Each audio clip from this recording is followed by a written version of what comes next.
사랑합니다, 행복님. 오늘도 찾아주셔서 감사합니다. 젊었을 땐 친구가 많다는 게 성공이고 행복의 기준인 줄 알죠? 항상 사람들로 북적이는 내 주변이 내 가치를 증명해 주는 것 같습니다. 그런데 나이가 들수록 친구의 수는 자연히 줄어드는 게 당연해집니다. 서로 바쁘고 삶의 방향도 달라지고 진짜로 남는 사람은 몇 명뿐입니다. 하지만 아직도 친구가 많고 늘 사람들 사이에 있어야만 하는 사람들이 있습니다. 겉으론 화려해 보이지만 그 관계들이 다 건강한 걸까요? 사실 자세히 들여다보면 혼자가 두려워서 타인의 관심과 인정 없이는 불안해서 견디지 못하는 경우가 많습니다. 그렇게 외로움에 잠식된 사람들은 결국 주변 사람들에게까지 부담과 짐이 될 수밖에 없습니다. 여러분 곁에도 혹시 이런 관계가 있지 않나요? 겉으론 친구지만 사실은 여러분의 에너지를 갉아먹는 사람들. 오늘은 지금 곁에 있는 사람들 중 정리해야 할 사람과 끝까지 남길 사람을 명확히 구분하는 방법에 대해 이야기하겠습니다. 지금부터 시작합니다. 첫 번째, 모든 걸 계산하는 사람. 여러분, 이런 사람 곁에 있지 않으신가요? 겉으로는 친절하고 다정해 보이지만 알고 보면 모든 관계를 철저히 손익계산으로 유지하는 사람들. 그들은 처음엔 사람들과 금방 친해지고 늘 주위가 사람들로 북적입니다. 너무 잘 어울리시네요. 그렇게 잘하시는 비결이 뭐예요? 이렇게 다정하게 말을 걸며 금세 모두와 가까워지는 것처럼 보이죠. 하지만 자세히 들여다보면 그 관계는 결코 진심이 아닙니다. 그들의 관심은 오직 자신의 이득에 있습니다. 도움이 되는 사람인지 아닌지를 따져보고 조건에 맞는 사람들만 곁에 두는 거죠. 미선 씨는 아이가 새로 입학한 학교에서 처음 학부모 모임에 나갔습니다. 낯설고 긴장된 자리였지만 그곳에서 만난 지영 씨는 첫인상부터 너무 좋았습니다. 지영 씨는 밝고 친절했으며 주위 엄마들 사이에서도 늘 중심에 서 있었습니다. 사람들과 금방 친해지고 웃음소리를 이끌어내는 능력이 대단했죠. 미선 씨는 그녀와 대화를 나누며 생각했습니다.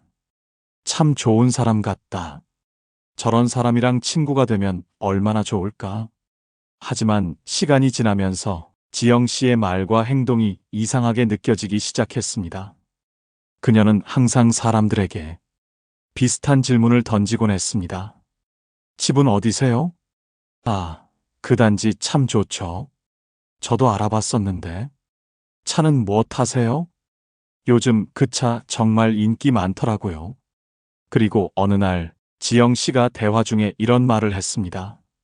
저는 사실 요즘은 한국동 아파트 사는 분들하고 많이 친하게 지내요. 그쪽 엄마들이 정보도 많고 아이들 학원도 잘 알아보더라고요. 그 말에 미선 씨는 살짝 불편했지만 별 생각 없이 넘겼습니다. 그런데 한 학부모 모임에서 지영 씨는 새로운 엄마에게 이렇게 말했습니다. 아, 그쪽 아파트에 사시는구나. 근데 그 단지 좀 낡지 않았어요? 주차장도 좁고 많이 불편하시겠네요. 그 순간 미선 씨는 깨달았습니다. 지영 씨는 진심으로 사람들과 친해지고 싶어 하는 게 아니었습니다. 그녀는 오직 자신의 기준에 맞는 사람들만 골라 관계를 유지하고 있었던 겁니다. 그리고 더 충격적인 일이 있었습니다. 어느 날 지영 씨가 모임에서 미선 씨를 보고 이렇게 말한 겁니다. 미선 씨, 저번에 말씀하신 아파트 좀 관리가 덜 돼 보이던데요. 이사 생각은 안 해보셨어요? 한국동 단지로 오시면 아이들 교육도 더 좋을 텐데. 지영 씨는 미선 씨를 자신과 같은 수준으로 끌어올리려는 척하면서도 사실은 미선 씨를 판단하고 있었습니다. 미선 씨는 그 말을 듣는 순간 모든 게 이해되었습니다. 지영 씨의 친절과 다정함은 모두 계산된 것이었고 그녀는 사람들을 자신의 조건에 맞춰 분류하고 있다는 걸요. 이런 사람들은 내면적으로 강한 불안과 결핍을 품고 있는 경우가 많습니다. 내가 가진 것만으로는 충분하지 않다는 생각에 항상 자신을 더 돋보이게 하고 관계를 통해 이득을 얻으려 합니다. 그들은 다른 사람을 진심으로 대하기보다 관계를 하나의 거래처럼 여기며 이 관계가 나에게 얼마나 유익한가를 따지죠. 결국 계산적인 태도는 그들의 불안한 자존감을 숨기기 위한 방편인 겁니다. 문제는 이런 사람들과의 관계가 장기적으로는 나를 이용당하게 만든다는 것입니다. 그들은 자신의 이익이 사라지면 언제든 관계를 끊어버리기 때문입니다. 다산 정약용은 이렇게 말했습니다. 사람을 사귀되 그 마음을 보고 그 사람됨을 헤아려라.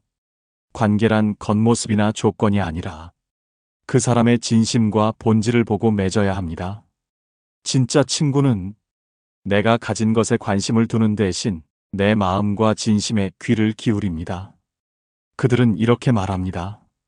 내가 있어 고마워. 우리가 함께라서 더 좋아. 여러분, 혹시 곁에 있는 사람이 조건과 이익으로 관계를 판단하고 있지는 않나요? 그런 관계는 결국 여러분을 지치게 할 뿐입니다.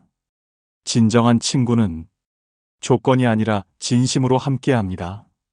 오늘부터 주변을 정리하고 여러분의 가치를 알아봐주는 사람만 곁에 남기세요. 그것이 행복한 삶의 시작입니다. 두 번째, 관계를 강요하는 사람. 여러분, 혹시 이런 사람 곁에 있지 않나요? 겉으로는 나를 위하는 척하지만 알고 보면 자신의 틀에 나를 끼워 넣으려는 사람들. 내가 너를 위해서 하는 말이야. 너랑 나 이렇게 해야 친구지. 그들은 마치 관계의 기준을 정하는 심판처럼 굴면서 끊임없이 나를 통제하려 합니다. 처음에는 그들이 정말 나를 아끼는 것 같아 고맙게 느껴질 수 있습니다. 하지만 시간이 지나면 알게 됩니다. 그 관계는 사실 그들의 방식대로 흘러가지 않으면 언제든 깨질 수 있다는 걸요. 그들의 곁에는 항상 자신의 말을 잘 들어주는 사람들만 남아 있습니다. 자신의 방식에 맞춰주지 않으면 너는 왜 이렇게 고집이 세니? 진짜 친구라면 이렇게 해야지. 라는 말로 비난하며 관계를 조종하려 들죠. 재민 씨는 회사 동료 중 한 명과 오랜 시간 친구처럼 지냈습니다. 그 동료는 항상 적극적이고 리더십이 강해 보였습니다. 처음엔 재민 씨에게도 좋은 영향을 주는 것 같았죠. 재민 씨, 이건 이렇게 해야 돼. 내가 경험이 많아서 하는 말이야. 하지만 시간이 지나면서 그 동료는 점점 더 재민 씨의 선택에 관여했습니다. 어떤 일을 하든 이건 내 방식이 잘못됐어. 내가 알려준 대로 해야지. 라고 지적하기 일쑤였습니다. 특히 재민 씨가 중요한 결정을 할 때 그 동료는 늘 끼어들었습니다.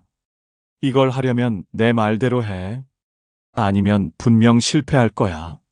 마치 자신이 재민 씨의 삶을 결정할 권리를 가진 것처럼 행동했죠. 재민 씨가 한 번은 자신의 방식을 고집하며 다른 선택을 했을 때 그 동료는 이렇게 말했습니다. 넌 참 고집이 세네. 내가 그걸 하지 말랬잖아. 나랑 잘 지내려면 내 말을 좀 들으라고. 결국 재민 씨는 깨달았습니다. 그 동료와의 관계를 유지하기 위해서는 늘 그의 방식에 따라야 한다는 것을요. 그 관계는 편안함보다 피로감을 더 많이 주었고 재민 씨는 그와의 거리를 두기로 결심했습니다. 이런 사람들은 사실 내면에 깊은 불안을 품고 있는 경우가 많습니다. 그들은 관계가 자신의 방식대로 유지되지 않으면 스스로 통제력을 잃는 것처럼 느낍니다. 그래서 그들의 곁에는 자신의 말에 순응하는 사람들만 남습니다. 다른 의견을 내거나 그들의 방식과 어긋난 행동을 하면 쉽게 비난하며 멀어지죠. 이런 행동은 결국 그들이 느끼는 불안을 감추기 위한 방어기제에 불과합니다. 문제는 이런 관계가 오래 지속되면 상대방은 점점 자신의 의견을 잃고 스스로를 의심하게 된다는 겁니다. 결국 그들의 틀에 갇혀 자유롭게 생각하고 선택할 기회를 놓치게 됩니다. 프리드리히 니체는 이렇게 말했습니다. 자유를 강요당하는 순간 관계는 속박으로 변한다. 진정한 관계란 서로의 차이를 인정하고 서로의 선택을 존중하는 것입니다. 진짜 친구는 내 선택을 존중하고 내가 나답게 살아갈 수 있도록 곁에서 지지해 줍니다. 그들은 이렇게 말합니다. 내 방식이 맞아. 나는 내 편이야. 여러분, 혹시 곁에 끊임없이 관계를 강요하고 자신의 틀에 맞추려는 사람은 없나요? 그들은 여러분의 자유를 앗아가고 삶을 그들의 방식대로 통제하려 합니다. 이제 그 관계를 다시 생각해 보세요. 진정한 친구는 여러분을 있는 그대로 인정하고 스스로 선택한 길을 응원합니다. 오늘부터 관계를 정리하세요. 여러분을 옥죄는 사람과의 관계는 내려놓고 여러분의 자유를 존중해주는 사람만 곁에 남기세요. 그것이 진짜 나답게 살아가는 첫걸음입니다. 세 번째, 위하는 척 깎아내리는 사람. 여러분, 이런 사람 주위에 꼭 한 명쯤 있지 않나요? 처음엔 마치 내 이야기에 관심이 많은 것처럼 나를 위하는 척 다가옵니다. 무슨 고민 있어? 요즘은 어때? 다정하게 묻고 들어주는 것 같죠? 그런데 이상하게 대화가 끝나고 나면 뭔가 찜찜하고 기분이 묘하게 상한 적 있으신가요? 마치 내 이야기를 들은 걸 가지고 나를 자기 아래로 내려다보는 것처럼 느껴지는 사람. 사실 이런 사람들, 자신의 우월감을 유지하기 위해 끊임없이 남을 깎아내려야만 마음이 편해지는 경우가 많습니다. 겉으론 위하는 척, 속으론 자신이 더 낫다고 생각하며 내 이야기를 평가하려 드는 거죠. 영희 씨는 동네 친구 모임에서 한 사람과 가까워졌습니다. 그 사람은 영희 씨의 이야기를 꼼꼼히 들어주고 조언도 많이 해주곤 했습니다. 그런 일이 있었다니 정말 힘들었겠다. 너 정말 대단하다. 내가 다 속상하네. 처음에는 고마웠습니다. 누군가가 내 이야기에 이렇게 귀 기울여주고 위로해주는 게 참 다정하다고 생각했죠. 그런데 어느 날부터 이상한 기분이 들었습니다. 그 사람은 영희 씨가 털어놓은 이야기를 꼭 한마디 덧붙여 마무리하곤 했습니다. 근데 너도 너무 소극적이었던 거 아니야? 그런 상황이면 나는 진작에 해결했을 거야. 처음엔 그냥 조언이려니 했습니다. 하지만 반복될수록 묘한 불편함이 쌓였습니다. 영희는 좀 답답한 데가 있잖아. 그러니까 그런 일이 생긴 거지. 그 사람은 마치 영희 씨를 위하는 척하면서 사실은 영희 씨의 부족한 점을 은근히 끄집어내는 말투를 사용했습니다. 대놓고 비난하지 않으니 뭐라 대꾸할 수도 없고 그럴수록 영희 씨는 스스로를 의심하게 됐습니다. 내가 정말 문제인가? 나는 왜 이런 말을 듣는 거지? 이런 사람들은 왜 이런 행동을 할까요? 사실 이런 사람들은 자신을 더 우월하게 보이려는 심리에서 비롯된 경우가 많습니다. 내 이야기를 듣고 공감해주는 척하지만 결국 그 속에는 나를 낮춤으로써 자신이 더 나은 사람임을 느끼고 싶어하는 불안정한 자존감이 숨겨져 있는 겁니다. 이런 관계는 시간이 지날수록 나를 점점 더 작아지게 만듭니다. 문제는 우리가 이런 사람들을 오래 곁에 두면 스스로도 점차 그들의 시선에 맞춰 자신을 평가하게 된다는 겁니다.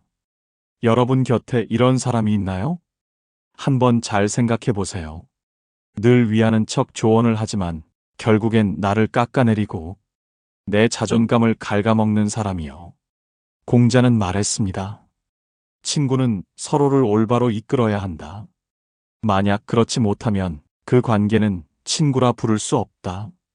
진짜 나를 위하는 사람은 나의 부족함을 지적하기보다 내가 스스로를 믿고 더 나아갈 수 있도록 힘을 주는 사람입니다. 그런 사람은 너는 충분히 잘하고 있어 라고 말해줍니다. 여러분의 곁에 있는 친구들을 다시 한번 돌아보세요. 누가 나를 진심으로 위하는 사람이고, 누가 나를 은근히 깎아내리는 사람인지, 그리고 나를 더 나은 방향으로 이끄는 친구, 그런 사람만 곁에 남기세요. 그것이 내 삶을 더 건강하게 만드는 첫걸음입니다. 네 번째, 늘 과거에 머무는 사람. 여러분, 혹시 이런 사람 주변에 있지 않으신가요? 항상 과거의 이야기를 꺼내며 마치 자신을 우러러 봐달라고 스스로를 과장하고 자랑하는 사람들. 내가 그땐 정말 잘 나갔지. 그때 내가 얼마나 대단했는지 알아? 이런 말들이 그들의 대화 속에 빠지지 않습니다. 처음엔 대단하게 느껴질지도 모릅니다. 하지만 시간이 지날수록 그 이야기가 점점 반복되고 결국 상대방의 흥미가 사라져도 그들은 멈추지 않습니다. 왜냐하면 그들에게는 지금보다 과거의 자신만이 빛나는 존재처럼 느껴지기 때문입니다. 그들은 과거의 영광을 꺼내어 사람들에게 인정받고 싶어 합니다. 그래서 늘 자신을 칭찬해 줄 사람들, 대단하다고 말해 줄 사람들을 찾아다니죠. 겉으론 주변에 사람이 많아 보이지만 사실은 자신의 불안을 가리기 위한 얄팍한 인간관계에 의존하고 있을 뿐입니다. 철수 씨는 골프 모임에서 만난 한 사람과 꽤 자주 어울렸습니다. 그 사람은 항상 자신이 과거에 어떤 회사를 다녔는지, 얼마나 대단한 실적을 냈는지, 누구와 친분이 있었는지를 이야기했습니다. 내가 그땐 골프 대회에서 상도 탔어. 알지? 내가 다니던 회사, 거기서 내가 진짜 대단한 사람이었어. 처음엔 흥미로웠습니다. 하지만 만날 때마다 비슷한 이야기가 반복되자 철수 씨는 점점 피로감을 느꼈습니다. 한 번은 철수 씨가 자신의 현재 고민을 털어놨습니다. 요즘 사업이 좀 힘들어서 어떻게 해야 할지 모르겠어요. 그 사람은 철수 씨의 이야기를 듣지도 않고 이렇게 말했습니다. 아, 그건 내가 경험이 부족해서 그래. 내가 옛날에 했던 방식이 있거든. 그땐 내가 진짜 잘했지. 철수 씨는 그 순간 깨달았습니다. 그 사람에게 중요한 건 내 이야기가 아니라 그의 과거를 들어주는 것이었다는 걸요. 그와의 대화는 늘 그의 과거 자랑으로 끝이 났고 철수 씨는 점점 그와의 관계를 유지할 이유를 찾지 못하게 되었습니다. 이런 사람들은 현재의 자신에게 자신감을 느끼지 못합니다. 그래서 과거의 영광에 기대어 자신의 가치를 확인하려는 경우가 많습니다. 타인의 칭찬과 인정을 통해 스스로를 위로하려는 심리인 것이죠. 문제는 그들이 과거에 머물며 현재와 미래에 전혀 관심을 두지 않으니 관계에서도 발전이 없다는 겁니다. 그들의 대화는 늘 같은 이야기로 반복되고 결국 상대방을 지치게 만듭니다. 공자는 이렇게 말했습니다. 지나간 일에 얽매이지 말고 다가올 일을 두려워하지 말라. 과거에 매달리는 사람은 현재를 살지 못합니다. 그런 관계는 결국 여러분의 삶을 후퇴시키는 짐이 될 뿐입니다. 여러분, 주변에 있는 사람들을 다시 한번 돌아보세요. 곁에 있는 사람이 늘 과거의 이야기만 반복하며 여러분의 발목을 잡고 있다면 그 관계는 지금 정리해야 합니다. 앞으로 함께 나아갈 사람만 곁에 두세요. 과거가 아닌 현재를 살아가며 더 나은 미래를 꿈꾸는 사람들, 그런 사람이야말로 여러분의 인생을 행복하게 해줄 진짜 친구입니다. 지금 여러분이 어떤 관계를 선택하느냐에 따라 여러분의 내일이 달라질 겁니다. 행복한 미래를 향한 발걸음, 오늘부터 시작해 보세요. 다섯 번째, 늘 자신이 옳다고 하는 사람. 여러분, 혹시 이런 사람 주위에 계신가요?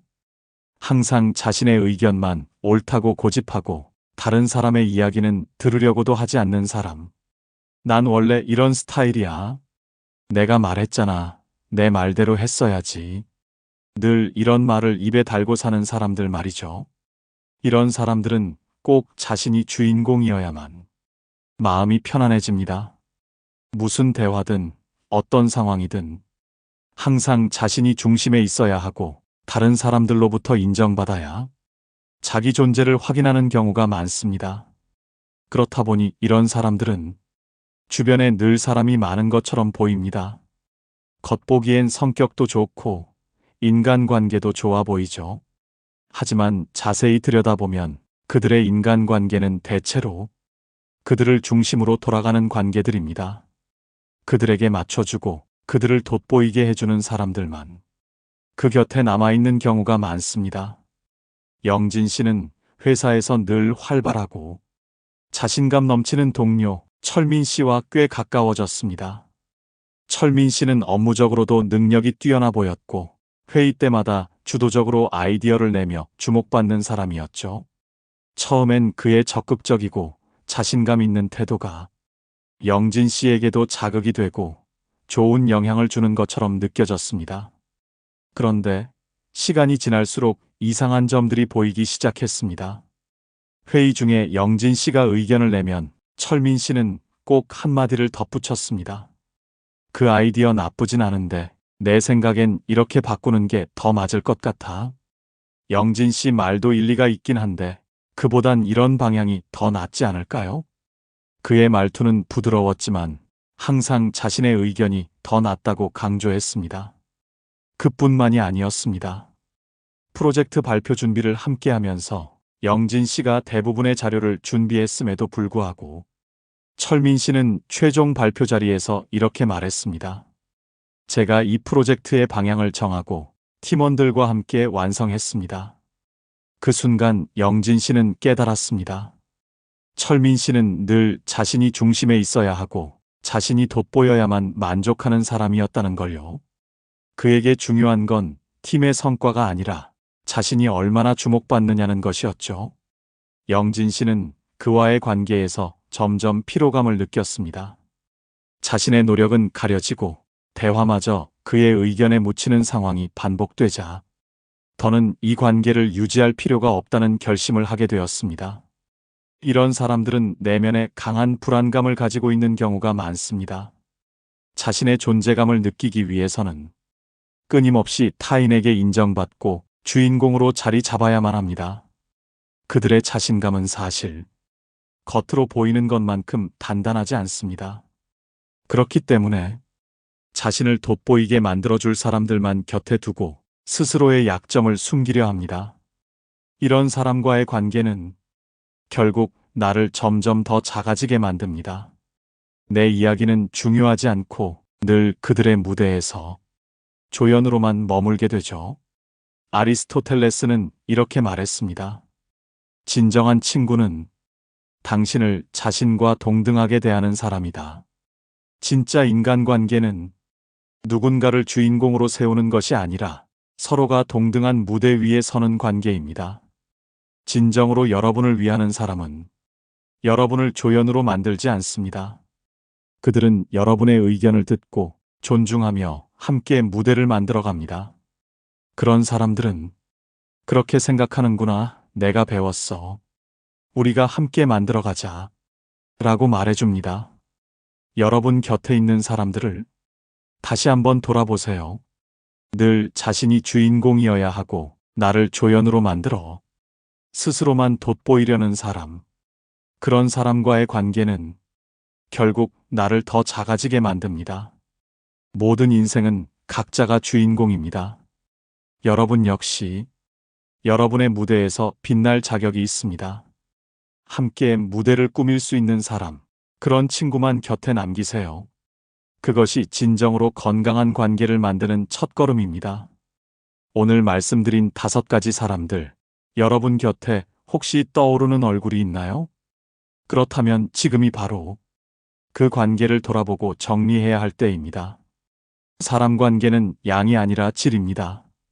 겉으로는 화려해 보이는 관계가 내 삶에 독이 될 수 있고 한 명의 진정한 친구가 내 삶에 진짜 행복을 가져다 줄 수 있습니다. 공자는 이렇게 말했습니다. 친구는 서로를 올바르게 이끌어야 한다. 그렇지 않으면 친구라 부를 수 없다. 이제 진정한 관계만 곁에 두세요. 내 삶에 긍정적이고 따뜻한 영향을 주는 사람들. 그런 사람들과 함께할 때 여러분의 삶은 더 건강하고 더 행복해질 것입니다. 오늘 영상이 여러분의 관계를 돌아보고 행복으로 가는 길을 찾는 작은 계기가 되었길 바랍니다.